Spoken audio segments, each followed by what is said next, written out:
Good morning, team. We're in here to discuss the final two games of round 4 from NRL Fantasy, and it was a pretty rough one here for fantasy scores again, with only 2 above the 50 mark. So it didn't actually rain too much through this game. Well, it did at times, but the sun was out at other times. There was plenty of wind. There was lots going on, but fantasy scores weren't too great. I'm here to help you become a better NRL fantasy coach. That's the plan anyway. The 26-12 victors, the Manly boys were over the Eels, and Joe Fangawe was your highest fantasy scorer. Did you expect that one? I personally did not, but he picked up a try in there, and I think there was some blow-ups around that put down as well. Like, did he actually get it down? But apparently he did. 60 points, 47 minutes. So a great effort from him, and well above his average of the rest of the season. But Hopgood's our most important guy on this list for now, and it's 53 in 57 minutes. So the last 2 weeks, he's actually gone under the 60 mark, which is very frustrating for owners, given he, in that first few games, went well above that, sort of 72 into 67, and he's just gone under that 60 mark the last 2. He had 2 offloads, he had 43 tackles, and it's the run meters that's the problem.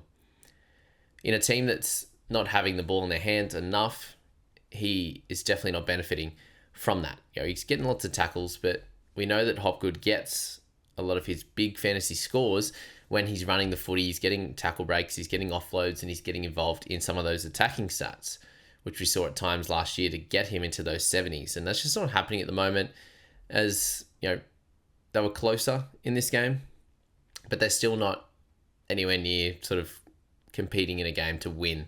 And that's hurting Hopgood at the moment. But 55 average across the first 4 games still puts him, basically scoring where he's priced at, and it's completely fine. And it's going to turn around at some point, but I've been talking about him as a potential buy, and I still think he's going to get, he's going to get 50, and then he's going to get the 60 odd, and things are going to happen like that. But it looks like there's more 50 odds in his game at the moment than there's going to be the 60 odds. So yeah, it's a tough one with Hopgood at this stage of the season, with the team really, really poor. But it could change very quickly, we know that. Simpkin got 49, DCE 48, and it was good to see that he wasn't booed off the park from, it sounds like he, from all we can know, that he may have been not respected enough in terms of his negotiations and how many years he wanted and all that kind of stuff. So it doesn't sound like it should be any animosity towards DCE, and I'm glad there wasn't. He's a good guy in this league. Always gives his all when he talks to media, when he talks to fans and everything like that. So these types of people should be celebrated. Yes, he's not going to be. It sounds like he's not going to be a one club man, but he's given a lot to this organization, and that should be appreciated. Dylan Brown, 46 for him, 1 try assist, 36 average for the year. So he'll go down again, and it's not very nice. Not very nice at all if you're an owner of him, and if you started with him thinking that, him running the show a little bit more with Moses out. Could be really good like last year, but he's actually, with an actual half next to him, is not kicking as much in general play, which is hurting him there. And Lehigh Hopewadi with 46 in this one with a try and a assist. The assist came when he moved to fullback, when Turbo went off at half time, and the try came in that first sort of 20 minutes there. He becomes a pretty interesting option next week. He'll be pretty expensive still. He's at 5'10 now, and he'll stay somewhere around that mark. And they do come into a pretty tough schedule. So as much as I think he'll score pretty well, is he going to go for the 60s, 70s that we may think if they do play some easier sides? Probably not. But I do think that he's going to be a popular purchase this week, maybe a 2 or 3, 4% increase. But there are also a lot of other options going around that are doing a good job. So Lehigh Hopewadi moving to fullback. It looks like an MCL injury for Turbo. He will be in a lot of people's thoughts. And fair enough. Palo there. 45 for him in 58 minutes. Try assists in this one to Joe O. Good stuff on that one. Olakuatu 44 with a line break and 7 tackle breaks. So you'd hope that when you have a line break and 7 tackle breaks, that you, as a back rower, that you hit higher than 44, but that wasn't to be. He's actually averaging 47 now for the season. He's definitely someone that you need to have a look at. Over this next few weeks, they have some tougher opponents, and then similar to Nikora, he's going to have these low scores, and then he comes in at a pretty tasty price near that 600k mark, and he could do a good job for you. So Olaquatu, keep looking at him. At 47 average, he should sit around that 630, 640, and he'll be down closer to that after this week. Kitione Katonga, 44 for him. Played the full 80 actually, and Sean Lane went off, which may happen each week, may not. Lane was just coming back from missing some time, and that could have been the reason for him missing that. But Katonga actually just had the one missed tackle, did have the one error in there. He had 35 tackles for one miss, which was great, and 71 run meters. So they used him a bit more. He did throw the offload in one of those plays, and he made lots of catch for you. So awesome stuff there, and he's someone that I definitely have to put on my watch list for potential trades in round 5 with the center and edge duel. There's a few guys going around that are of interest in the cheaper price point. There's some guys in the mid-range, and there's plenty in the guns category that we all should be looking at, and Katonga is one of those guys that I think fits that bill. If you bought him this week and you played him, you're very, very happy with the 44 score. Corey Riddell coming on and playing out there. Did he actually? Yeah, he played back row in the end with Garrick going to wing on the left wing. So that slowed Garrick down potentially a little bit. Like his tackle numbers go away. He had no attacking stats. He just had the 1 line break assist there. 2 tackle breaks, 153 meters with the 5 goals. So it's just a bit of a stock standard game for Garrick. But when you come off a 90 odd, I think you can cop a 41 with a 57.3 average. A cracking start to the year for Garrick. And that includes a 30 odd and a 41. So it shows that these outside backs, you just need that 1 or 2 big scores and you could go bonkers. Lomax with 39. Again, another guy to follow, given how poor the team's been. Like when Moses comes back, if they work things out, keep an eye out on Zach Lomax. Bullymore just continues to work, doesn't he? Another line break. Just the attacking stats are just flowing right now. Luke Brooks 39. Takaho, I mentioned him as a potential option this week. Scored fairly similar to what I thought. He got the exact minutes that I thought, and I said high 30s in points, and just had the 2 missed tackles. They had the ball plenty, so run meters were higher for him, but just didn't have any tackle breaks. And just had the 1 offload there. So tackle numbers in other weeks, if it's closer, I expect to be in the sort of 20s and 30s, and he should probably get near that 40 mark. So a guy that will make some money, but when the cheapies are going so well, it's hard to select these guys now, thinking about it. Burbo, 35 for him, 80 minutes. Yeah, it's just pretty gross, isn't it? 3 missed tackles, a penalty. Nothing great on the base stat-wise, and then just a tiny bit in attack. So nothing special for Burbo on that one. What about Dan Kia? First game of the season. I think he played last year. Yeah, he's at 250. He picked up 33 minutes, so cheeky one to watch as well, as there is a million of them, with Geimer playing as well in this one. And then Nathan Brown got the 50 minutes, which was fairly well expected as well, that him coming back would not give an increase to the other guys, and it would just give Nathan Brown more minutes there.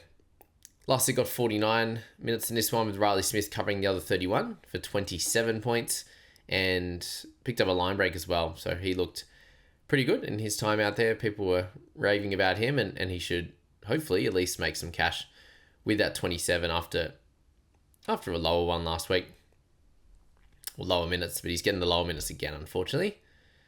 Adokar's in there. Sabi with the try. Kohler.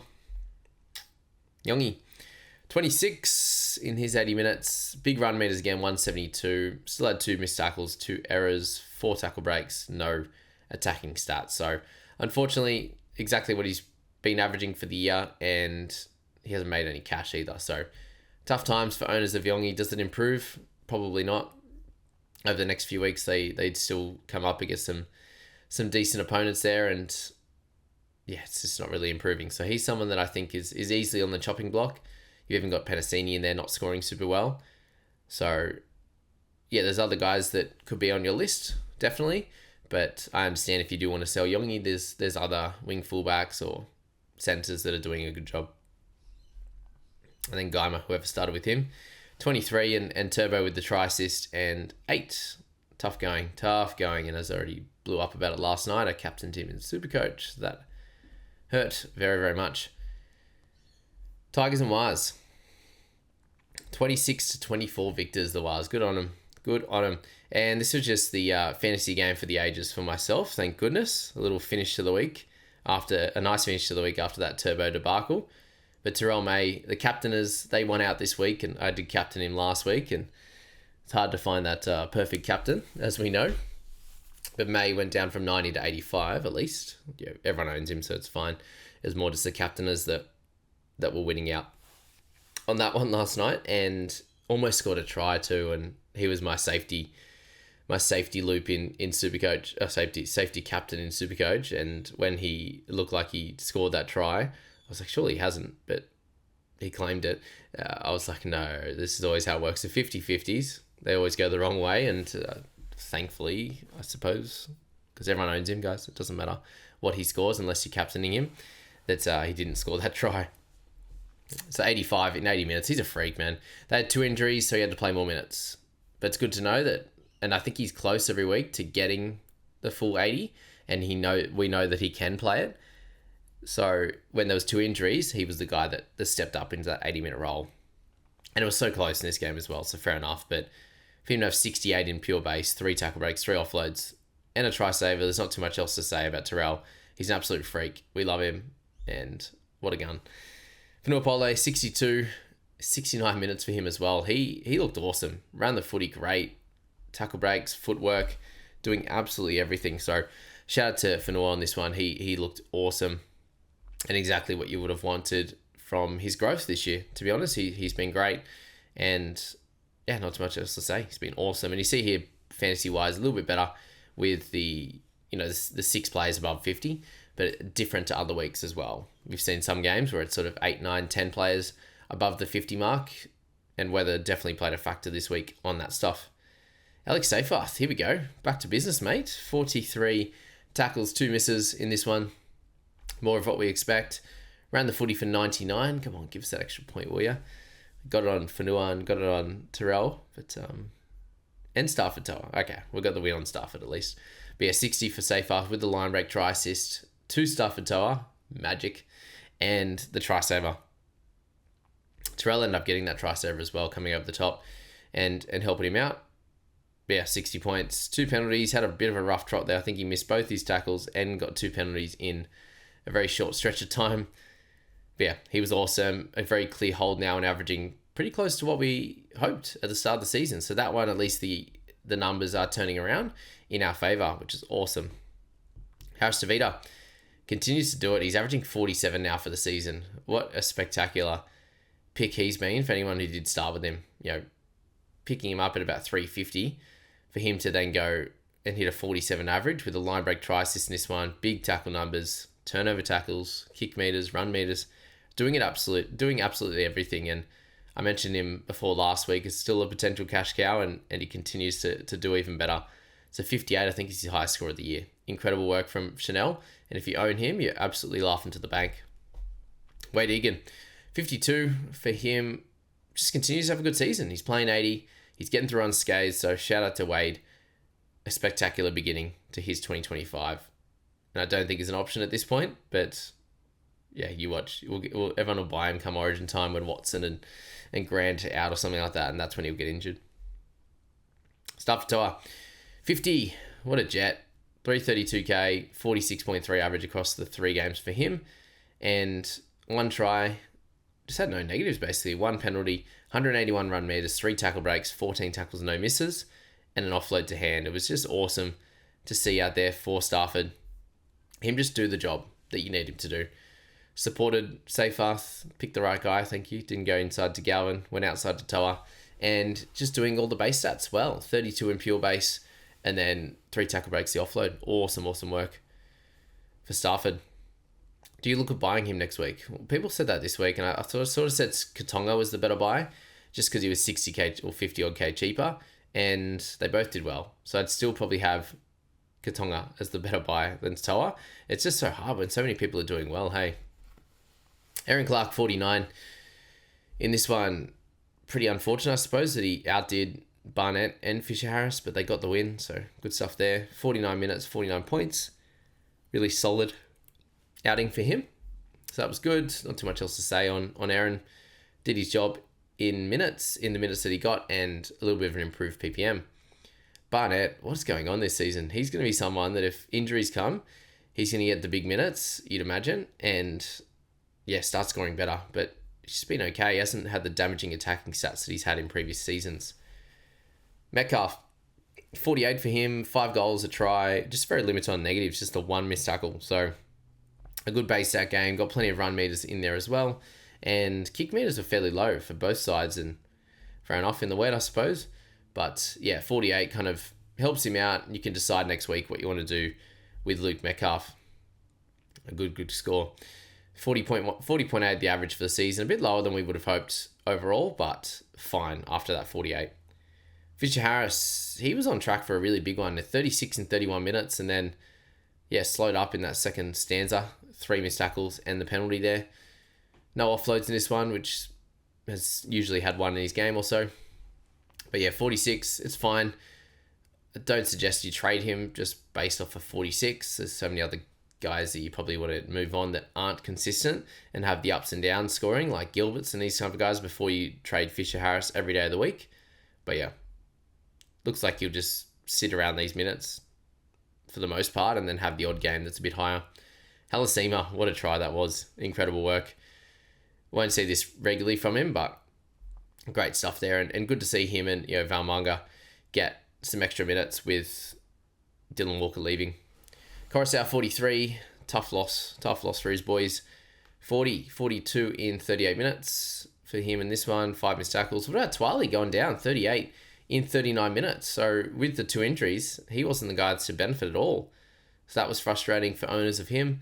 And this is what happens with his minutes sometimes. They've just been wild. And the first 3 games have been perfect.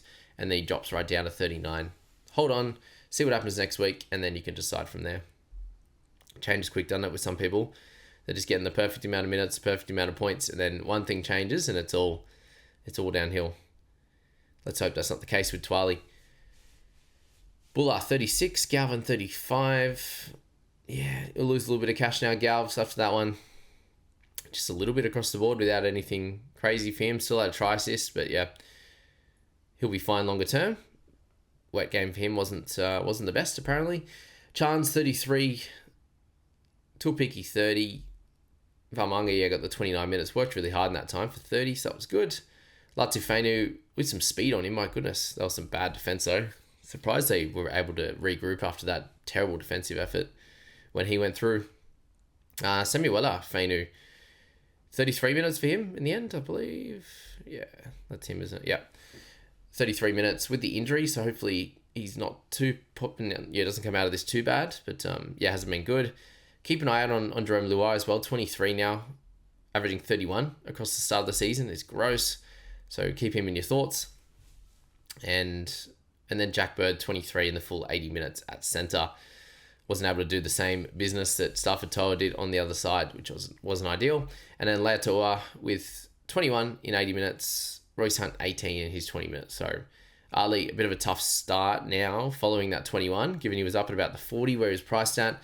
And now he's at 36.3 going into a buy. So if you do own him, it's a tough hold. It's a tough hold this week. But should be okay. But it'll be an up and down season, you'd imagine, wouldn't it? So, we'll leave it there, guys. Thanks so much for doing that. I'll head off to work pretty soon. Appreciate you guys coming in for the final 2 games. I hope it helped you learn a little bit more and decide a few things in your fantasy team early coming into the end of round 4. Thanks so much for being here. We'll catch you in the next one.